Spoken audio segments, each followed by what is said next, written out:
안녕하세요. 아투스타입니다. 4, 5년 전 세상을 떠들썩하게 했던 위작 파문에도 이완의 작품은 더욱 인기를 얻고 있는데요.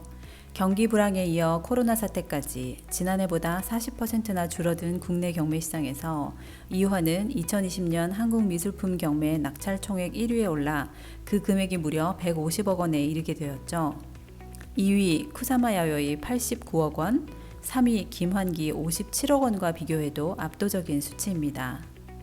점이나 선 시리즈가 위작 논란에 휩싸이자 바람, 대화, 조응 시리즈로 인기가 옮겨가고 최근에는 에디션이 있는 수채화나 판화의 가격도 껑충 뛰어올라 시장 선호도가 가장 높고 견고한 작가로 풀이되고 있습니다. 시대별로 다른 시리즈, 상대적으로 작품 수량도 많은 이유한 화백의 작품은 왜 이렇게 흔들리지 않는 브랜드로 자리 잡게 된 것일까요? 간단 명료하며 단조로운 구성이지만 담백하고도 무한한 철학적 성찰이 내재된 쉽지만 어려운 이유한 그림에 오늘날 아트러버들은 열광합니다. 이러한 그의 인기는 BTS 리더 RM의 최애 작가로 주목받으며 최근 MZ 세대들은 비교적 가격이 저렴한 판화라도 구매하여 플렉스하려는 아이템이 되었습니다.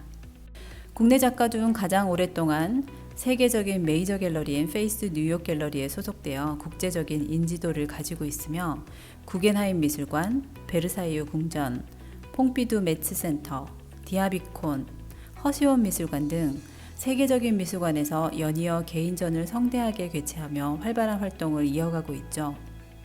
이유한 작품의 핵심으로 많은 평론가들이 만남과 대화, 선이라는 철학을 갖고 있다고 합니다. 일본에서 비평가이자 이론가로 먼저 인정을 받으며 모노화의 창립 멤버로도 활동했던 이완의 작품에 대해 페이스 갤러리의 바바라 로즈는 서구 미술의 특징인 주체와 객체의 이원성에서 자유로운 사물과 자연의 만남을 통한 미술에 대한 이론을 언어화했다라고 말하며 그의 회화는 바탕에 하나의 색상만을 사용하지만 그는 엄밀히 말하면 모노크롬 화가라기보다는 컨셉추얼한 모노톤 화가에 가깝다라고 말했습니다. 2000년대 한국에서 가장 높은 가격에 낙찰되고 선호하던 1970, 80년대의 점선 시리즈 가격은 조응이나 바람 시리즈와 비교하면 차이가 많이 났습니다. 하지만 위작 논란과 단색화 열풍이 전 세계적으로 인기를 끌며 상대적으로 가격이 낮고 위작으로부터 안전한 조응, 대화, 바람 시리즈의 가격이 바짝 추격하며 심지어 동풍은 선 시리즈보다도 높게 낙찰되기도 했습니다. 마치 앤디 워홀이나 쿠사마 야요이의 작품을 시리즈, 연도, 사이즈, 색상만 있으면 작품을 직접 보지 않고도 바로 구매할 수 있는 것처럼 이완의 작품도 안 보고도 바로 구매 결정을 할 만큼 안전자산으로서의 투자 가치이자 소장 가치를 가지는 것과 같죠. 부동산에서 주택보다 아파트 거래가 활발한 것과 비슷한 맥락이 미술작품 거래에도 적용됩니다. KBS 시사기획창에서 기획한 이유한 대 이유한 보도에 따르면 옥션이나 전시, 도록에서 공개된 점선 시리즈 중 80점의 일련 번호가 중복되었다고 합니다. 더 많은 위작 혹은 중복된 일련 번호가 유통됐을 가능성에 대해 보도했지만 여기서 더 논란이 된 것은 작가가 직접 나서 위작은 없다, 모두 진품이다 라고 주장을 한 부분인데요. 위작 제조자들이 검거되고 실형을 살고 있는 상황에서도 모두 진품이라고 주장하는 작가의 태도에 많은 사람들이 의문을 품었죠. 유명 작가들의 위작 논란은 늘 있어왔던 사건이고 미술시장에서 위작 유통 또한 사례가 많습니다. 하지만 그때마다 원작자인 작가가 나서서 해명을 하지는 않죠. 어쩌면 작가는 침묵으로 논란을 대응했다면 더 존경받는 작가로서 이미지를 가질 수도 있지 않았을까 하는 생각이 듭니다. 2007년 이탈리아 베니스 팔라쪼 팔룸보 포사티의 전시는 이유환의 인지도를 훌쩍 높이고 시장에 견고한 인기를 확보하는 데 큰 역할을 했습니다. 우리나라의 화가로는 유일하게 제52회 베니스 비엔날레 협력전에 초대받았고 당시 현지 언론도 가장 눈여겨볼 만한 전시로 주목했었죠. 1936년 경남에서 태어난 그는 유년 시절 서당을 다니며 시서화를 배웠습니다. 이때 습득한 전통 서예가 후에 선을 지속적으로 그리는 행위와 연결되어 있음을 짐작할 수 있는데요. 이후 서울대 동양학과에 입학했으나 중퇴 후 56년 일본으로 건너가 니혼대 철학과를 다녔습니다.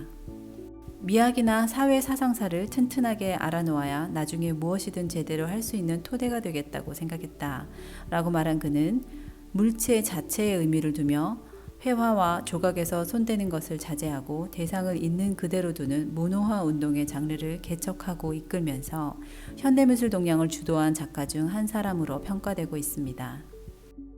이렇게 이유화는 아시아 미술을 대표하는 조각가, 철학가, 이론가의 배경을 정립시켜 나갑니다. 그럼 이유환 작가의 시리즈별 특징에 대해 살펴보겠습니다. 1960년대 산업재료인 철판과 자연물인 돌덩이를 상태로 제시하는 설치 작업, 관계항 연작을 통해 관계성을 강조한 작업은 그의 개념을 가장 잘 표현하는 설치 작업으로 현재까지도 장소 특정적 개념으로 이어져 오고 있습니다. 1971년 제7회 파리 비엔날레에 한국 대표로 참석하여 철판 위에 놓인 유리판 위에 커다란 바위를 떨어뜨려 유리판이 깨진 모습을 그대로 전시한 상황이라는 작품과 관계항이란 설치미술로 세계 미술계에 파란을 일으키기도 했습니다. 이후 1970년대에 들어서자 이유화는 평면 회화에 집중하기 시작하는데요. 점으로부터 선으로부터 연작을 통해 물감이 채워진 공간과 비워진 공간의 관계성을 보여주며 자신만의 독자적인 회화 양식을 구축해 나갑니다. 점으로부터 시리즈는 안료를 찍어 붓끝의 물감이 없어질 때까지 계속 점을 찍음으로써 여백이 가득한 화면 위에 점들이 진해졌다가 흐려졌다가를 반복하는 작업으로 반복이 계속되면서 행위의 흔적과 과정을 그대로 보여주고 있어 작가와 관객은 무한을 경험하게 됩니다. 선으로부터 시리즈는 점으로부터 시리즈와 동일하게 붓에 물감이 없어질 때까지 한 호흡으로 내려그어 탄생과 소멸에 대한 과정을 작품에 담고 있습니다. 선 역시 점과 같이 다양한 형태의 색으로 표현되었는데요. 점으로부터와 선으로부터 시리즈는 정형화되어 있고 철저한 구도와 계산으로 만들어진 작품입니다. 엄격한 질서를 벗어나 80년대에는 자유분방한 역동성을 강조한 바람 시리즈로 이어집니다. 대담하면서도 힘이 느껴지는 붓질이 인상적인 바람 시리즈는 가로 세로의 대담한 붓질과 시원한 여백을 보여주고 있어 생동감과 리듬감을 엿볼 수 있죠. 1990년대부터 현재까지는 큰 캔버스에 한 번의 붓질을 담은 조응 시리즈로 작업을 이어나가고 있는데요. 여백과 점, 캔버스 밖과 안 세계와의 만남에 조응하는 관계를 표현하고자 했던 이유화는 허리를 구부리고 숨을 고른 채 점의 형태를 완성해 작가와 재료의 만남과 관계성을 들여다보았습니다. 보다 간결하고 정형화된 모습으로 돌아온 이유환의 조응 시리즈는 혼신의 힘을 다해 그린 점 한 개에 반응하는 관객과의 대화가 이유환 작품 세계의 정점으로 손꼽힙니다. 이유환은 2011년 뉴욕 구겐하임 미술관에서 대규모의 회고전을 열었습니다.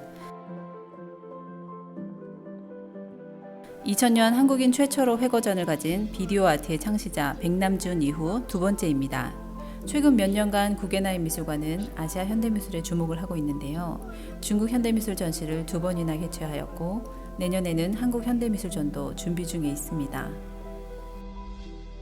또한 2014년 한국인으로서는 최초로 프랑스 베르사유 궁전에서 개인전을 개최하였는데 완벽미를 지닌 베르사유 궁전에서 그는 완벽을 넘어선 우주와 자연의 무한성을 표현하였습니다. 자연과 합의를 추구하는 개념의 작업은 그 후 디아비컨 뮤지엄에서도 아름답게 재현합니다. 언뜻 보기에 단순한 점과 선으로 보여질 수 있는 이유환의 작품은 깊은 사유가 있을수록 감상이 더 풍부해지며 공백의 의미를 담은 텅 빈 화폭에 점 하나를 찍은 그의 작업은 공간과 점, 관람자와 그림 사이에 긴장을 느끼게 해줍니다.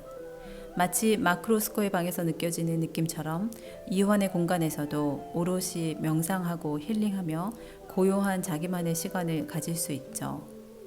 빗줄기 같기도 하고 폭포 같기도 한 이유환의 작품 앞에서 사람들은 자신만의 생각에 길을 찾아갑니다. 지금은 말의 시대라고 말하며 그가 가장 강조한 것은 바로 철학입니다. 그의 작품 세계를 바라보며 우리는 삶에서 확실하고 깊이 있는 자기만의 철학을 만들어가야 할 것입니다. 지금까지 아트수다였습니다.